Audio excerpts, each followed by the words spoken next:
Welcome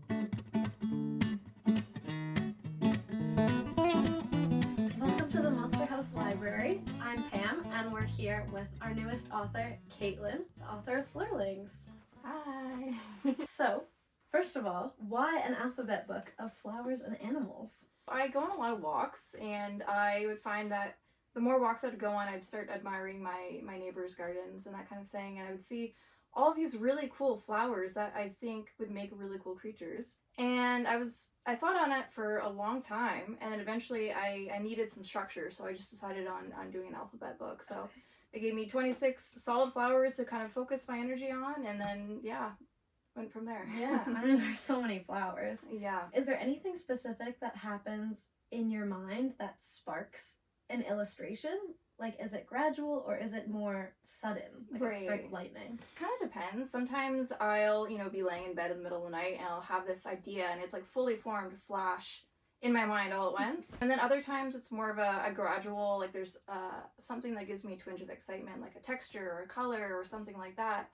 And then I will kind of build around that excitement until it kind of turns into something a little bit more substantial. Yeah, that's so cool. Yeah. Do you usually start with an animal or a flower?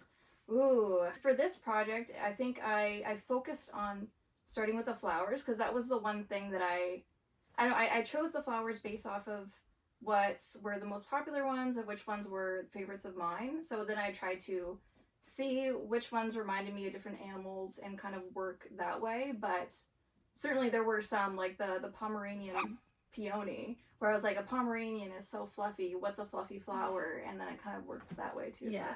So it kind of went both ways. I love the Pomeranian. He's so cute. He's goofy.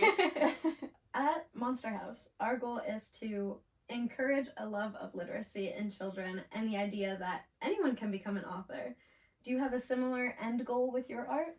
Yeah, absolutely. That's why I like sharing progress photos online, and I always talk about like the ugly stage in my work because I think it's important for people to see that, our work doesn't just come out fully formed and looking pretty. There's a lot of different stages, and sometimes they're a real struggle to get through, and it doesn't always feel like a really natural process. So I think it's important to show people that, like, even though if you start drawing for the first time and it feels unnatural to you, it doesn't mean that you are not artistic or that that's not something that's available to you.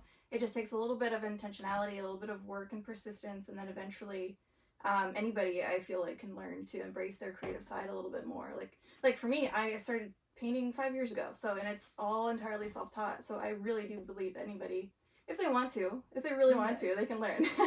Yeah. I know I'm a perfectionist, so like the visual art has always been tough for me to get a hold on because it takes so much practice. Yeah. But when I am creative, I just say, embrace the messiness. Yeah, Let's absolutely. just go for it. Yeah, everybody has their own different way of expressing themselves creatively, and it's just important to kind of listen to that natural instinct that you've got. Exactly. Yeah. Because in the end, it's just fun. Yeah, it's exactly.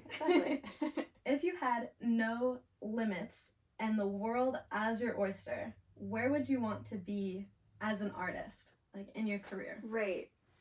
So it may be a little bit counterintuitive, but I think I would actually go back to art school because I've never had like a formal training or anything like that, and I've always kind of really yearned for some structure and like being immersed amongst other artists in like a really focused learning environment. I think it'd be really, really fun and fulfilling. So maybe I'll do that in a couple years' time. We'll see. Yeah, that sounds so fun. Yeah. Would you ever consider being a professor to like keep yourself surrounded with like other artists? That's a fun idea. I certainly was thinking about being an art teacher when I was younger. It's hard because when you're in that kind of role, you are creating a lot less, but I do really love teaching, and I think I'll definitely be incorporating more kinds of classes as I progress through my career. So maybe not a professor necessarily, but like certainly classes. Yeah, that's so fun. Yeah. We talked a little bit about that messy stage and how it's a bit of a struggle.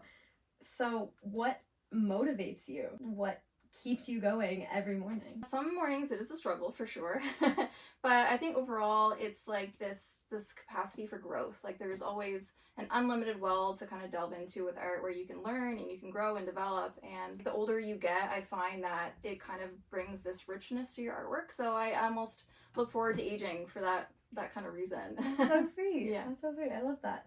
What made you fall in love with visual art in the first place then? Ooh, that's a good question. I think it always has just kind of, like, from a very young age, I would kind of doodle a lot and I would create creatures. Like, that's always been kind of a common theme for me. And, you know, I was really inspired by Pokemon and Digimon and those kinds of shows. So I think that natural tendency was just kind of in me at such a young age, and I wanted to kind of express that visually.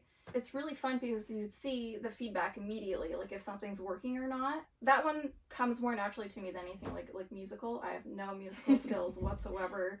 Math is also a really not a great point for me, so I lean into the things that I'm good at. Since you have your inspiration like a little bit from Pokemon, what do you think your highest, like your most powerful flurling would be as a Pokemon? Oh, that's a fantastic question. Oh my gosh.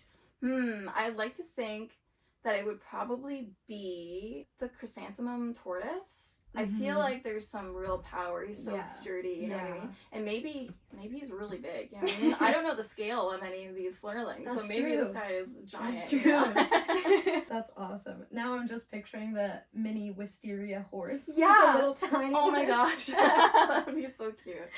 That's awesome. Did you have to scrap any of your favorite flurlings?